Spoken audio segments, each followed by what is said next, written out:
Hello students, welcome to Khandelwal Maths Academy. I am your host Vishwesh Khandelwal. In today's video, we will be continuing with the third part of problem solving related to length of arc and area of sector of the circle.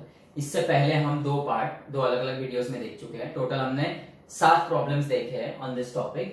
So continuing with the next problem number 68. See, segments AB and AC are two chords of a circle of radius 12 cm. Major angle BAC 75 degree. Find करना है length of minor arc BC and area of corresponding sector. अब देखो यहां पर दो chords दिए हैं AB और AC, दोनों एक ही पॉइंट A से निकल रहे हैं और सर्कल का रेडियस भी दिया है 12 सेंटीमीटर और मेजर एंगल BAC 75 दिया है. अब लेंथ ऑफ आर्क क्या होता है? r theta, where obviously theta is in radian measure and theta is central angle. और एरिया ऑफ सेक्टर भी क्या होता है? Half r square theta, where again theta is the central angle. आपको radius पता है 12 सेंटीमीटर. अब बहुत से बच्चे ये आर्ग्यू करते हैं या ये कंसीडर करते हैं बिना सोचे समझे कि सेंट्रल एंगल थीटा 75 डिग्री है, पर ये 75 डिग्री जो है ये सेंट्रल एंगल नहीं है. बराबर है. यहाँ पे इन्होंने ऐसा भी नहीं बोला है कि major angle BAC central angle, ना ही ये बोला है कि जो आपका A पॉइंट है that is centre of the circle. So सबसे पहले आप डायग्राम ड्रॉ करो. हमारे पास यहाँ पे मेजर एंगल BAC 75 डिग्री है, सेंट्रल एंगल थीटा नहीं पता है हमें, वो पता करना पड़ेगा. पहले डायग्राम ड्रॉ करो.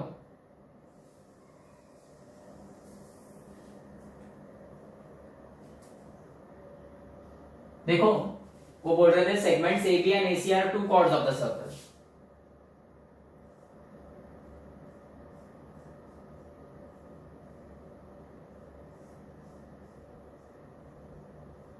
ये A B AC ये वो दो कॉर्ड है और मेजर एंगल BAC 75 दिया है, तो ये तो सेंट्रल एंगल हुआ ही नहीं.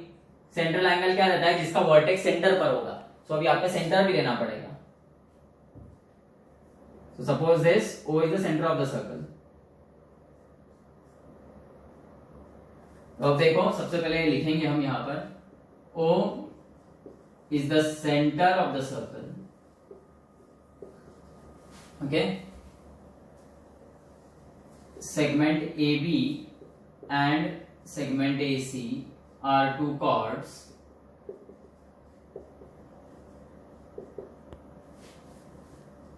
major angle BAC is 75 degree और रेडियस ऑफ सर्कल दिया है हमको. Radius of circle R is 12 centimetre. अब देखो यहां पर रेडियस तो पता है, सेंट्रल एंगल BOC उसका मेजरमेंट नहीं पता. वो कैसे पता करेंगे? सो हम उसके लिए BAC का मदद लेंगे. आपको याद है स्टैंडर्ड 10th में आपने सीखा था कि the measure of the angle subtended by the arc, the measure of the angle subtended by the arc on the circle is half of the measure of angle subtended by same arc at the center. क्या सीखा था हमने? Measure of angle subtended by the arc on the circle is half of the measure of angle subtended by same arc at the center. मतलब ये central angle इस angle का double आएगा क्योंकि ये इसका हाफ है. So since major angle BOC is central angle and angle BOC and angle BAC are the angles subtended by same arc BC. Therefore major angle BOC is twice major angle BAC. So ये 2 into 75 मतलब major angle BOC आएगा आपका 150 degree और ये BOC central angle है, that is theta is 150 degree. बराबर है. Theta 150 degree आ गया, इसको रेडियन में कन्वर्ट करना है. So theta is 150 into pi by 180 radian और दोनों ही 15 के टेबल में आते हैं. 15 10 ओके, 15 10 150 और 15 12 सा. और उसके बाद दोनों ही 2 के टेबल में आते हैं 6 एंड 5। सो थीटा आपका हो जाएगा 5 पाई बाय 6 रेडियन। ये आ गया आपका थीटा सेंट्रल एंगल। और रेडियस आपको पता है, बस अब length of minor arc BC निकालना है और लेंथ ऑफ सेक्टर निकालना है। सो देखो लेंथ ऑफ आर्क क्या होता है, length of minor arc BC is r theta. Radius कितना है 12 और थीटा हमने अभी निकाला 5 पाई बाय 6। 6 1 जा 6 2 जा 12, तो ये हो जाएगा 2 5 जा 10 pi centimetre. This is length of minor arc BC। Okay, और उसके बाद बोला है हमें निकालने के लिए area of corresponding sector.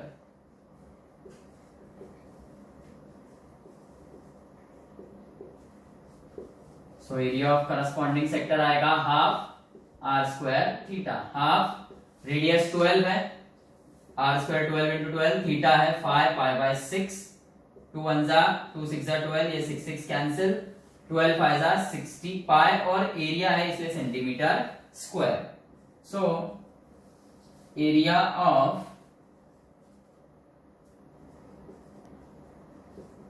corresponding sector is 60 pi centimetre square. Okay, next हम देखो 69 सम। A B C D E F G H is a regular octagon, a figure having 8 sides और रेगुलर है तो हर एक साइड इक्वल रहेगी एक दूसरे से।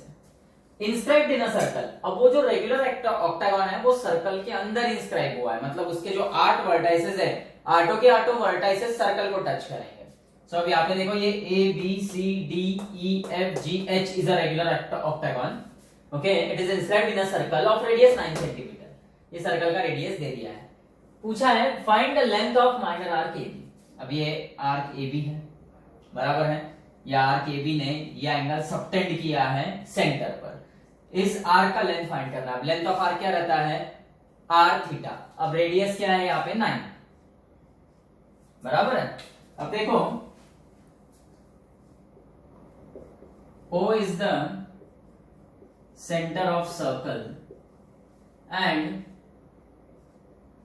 A, B, C, D, E, F, G, H is an octagon inscribed in it. Okay? Circle है center O और A, B, C, D, E, F, G, H is a regular octagon. बराबर है। हम लेंगे length OA and OB be the radius,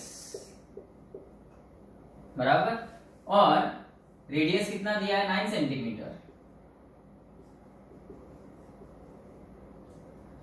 angle AOB is central angle.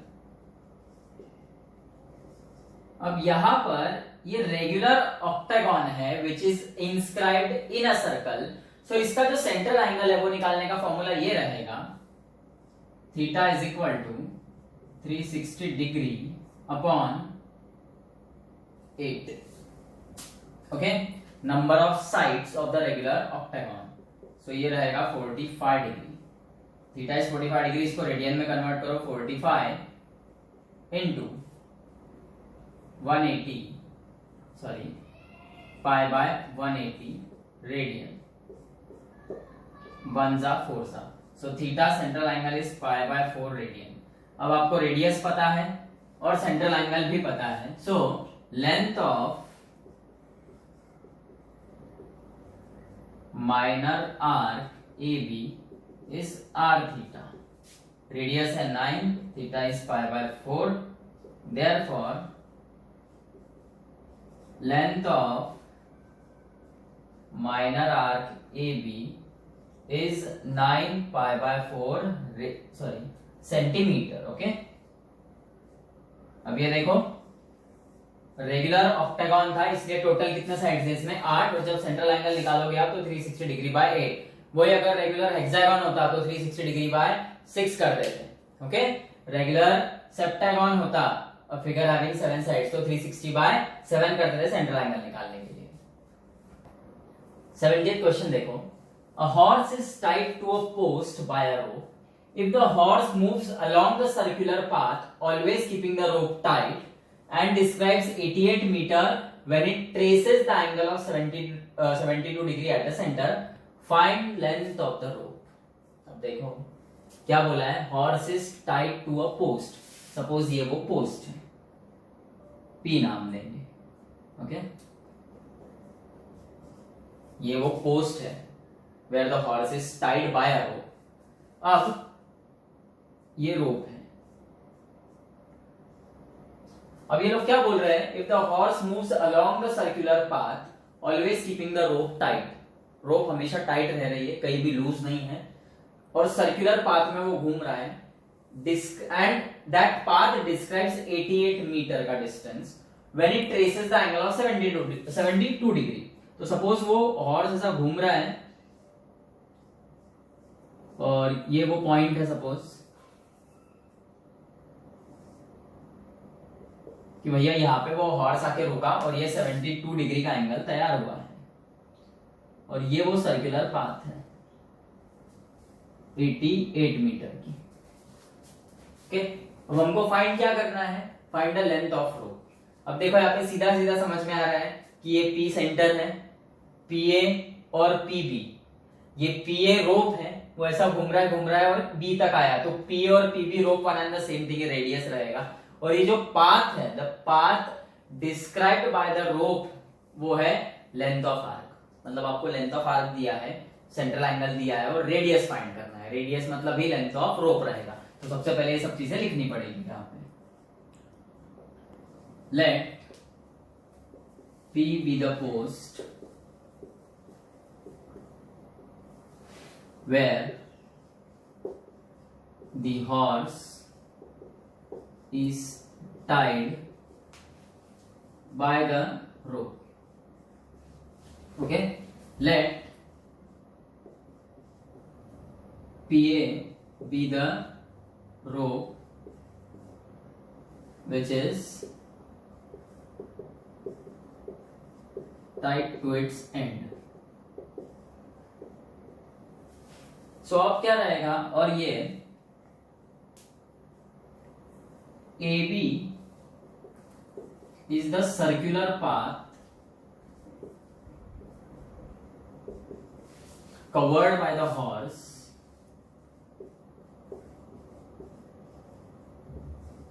while it makes an angle of 72 degree at the post.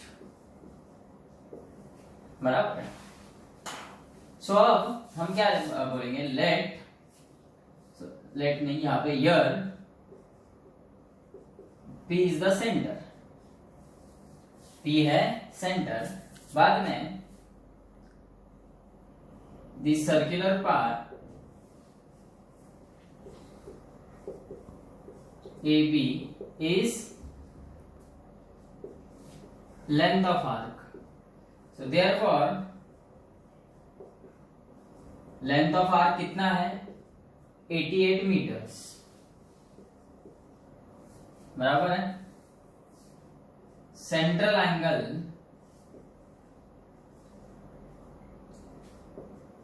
APB है 72 degree, that is theta is 72 degree. अब हम degree को radian में convert करेंगे, so theta is 72 into pi by 180 radian, और दोनों ही 36 से divide होते हैं, 36 5 सा एंड 36 2 सा, so theta is 2 pi by 5 radian. आपको थीटा मिल गया, आपको लेंथ ऑफ आर्क मिल गया, फाइंड क्या करना है, find the length of rope. Now your length of rope is radius. Length of rope is nothing but radius, that is PA is equal to PB is equal to R. बराबर है, ये हो गया आपका सारा theoretical part, बराबर। अब next length of arc का फॉर्मूला,